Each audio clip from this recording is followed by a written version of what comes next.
Good morning student of class third. कल हमने ये चैप्टर पार्ट 3 नाना के घर मज़े मज़े में एक्सप्लेन किया था। आज उसका नेक्स्ट पार्ट मैं आपको एक्सप्लेन कर रही हूँ।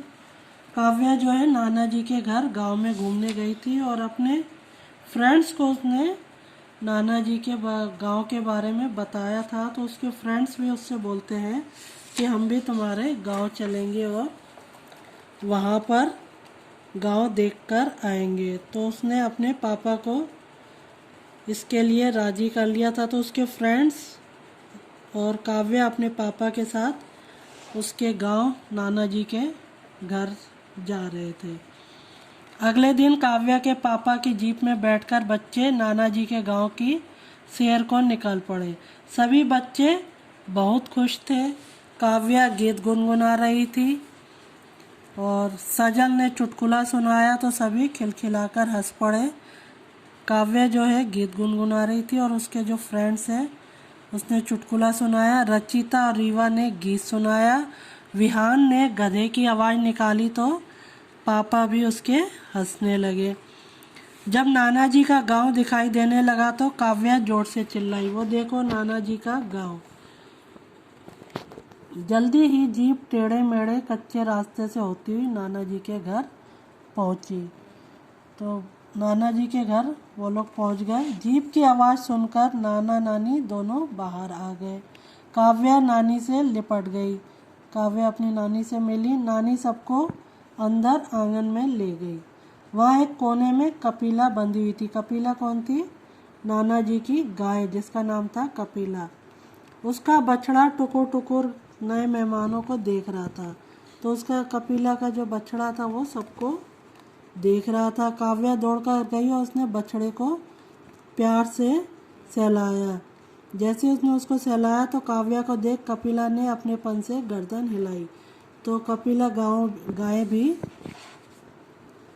अपने पन से प्यार से उसकी तरफ देखने लगी।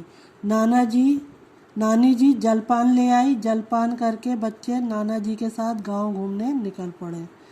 तो उनकी जो नानी है वो चाय नाश्ता लेकर आई। उसको लेकर सब बच्चे नाना जी के साथ कहाँ गए? गांव घूमने निकल पड़े। किसान ट्रैक्टर बैलगाड़ियों में अनाज की बोरियां और सब्जियां लादकर शहर की मंडी में ले जा रहे थे। किसान क्या कर रहे थे? जो गेहूं है या जो भी अनाज था उनको बोरियों में भर के और सब्जियां शहर की तरफ ले जा रहे थे। एक जगह तेल निकालने की मशीन से सरसों और मूंगफली के दानों से तेल निकाला जा रहा था। जो तेल निकलता है वो सरसों और मूंगफली के दानों से निकल रहा था।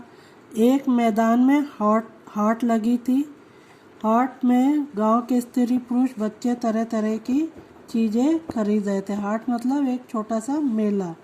उसमें वहाँ के जो स्त्री पुरुष और बच्चे तरह तरह की चीज़ें खरीद रहे थे। काव्या और उसकी मित्र मंडली, काव्या और उसके फ्रेंड्स ने भी हाट से अपनी अपनी पसंद के मिट्टी के खिलौने खरीदे। वहाँ पर मिट्टी के खिलौने मिल रहे थे, उनको इन लोगों ने खरीदा। हाट से खेत दिखाई दे रहे थे। अब सब बच्चे खेत पर पहुँचे। खेतों में तरह तरह की फसलें और सब्जियाँ लगी हुई थी। खेत के किनारे आम के पेड़ पर आम लगे थे। तो खेत में चारों तरफ क्या थी? फसलें और सब्जियां लगी हुई थी और किनारों पर आम लगे हुए थे। नाना जी ने एक किसान से पूछकर सब बच्चों को पेड़ से तोड़कर पके मीठे मीठे आम खिलाए। तो नाना जी ने वहाँ के किसान से पूछकर सब बच्चों को आम खिलाए। एक खेत में आलू उगे हुए थे। तो नाना जी ने आलू का पौधा उखाड़कर बच्चों को दिखाया, क्योंकि आलू जो है पौधे की जड़ों में ही आलू लगते हैं। बच्चों को पता चला कि आलू भी मूंगफली की तरह जड़ों में ही लगते हैं। तो आलू और मूंगफली कहाँ लगते हैं? पेड़ की जड़ में। विहान टमाटर के पौधे से टमाटर तोड़कर खाना चाहता था। तो दादाजी ने खेत के मालिक से पूछा, उसने हाँ कर दिया। तो उन्होंने उसे सब बच्चों को टमाटर खिलाया। मूलियाँ भी उखाड़कर खाई। तो वहाँ पर मूलियाँ भी लग रही थी खेतों में, तो उसको भी उखाड़कर बच्चों को खिलाई।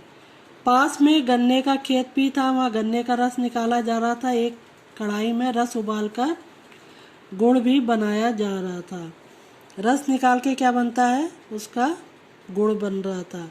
सब बच्चों ने थोड़ा गरम गरम गुड़ चखकर देखा।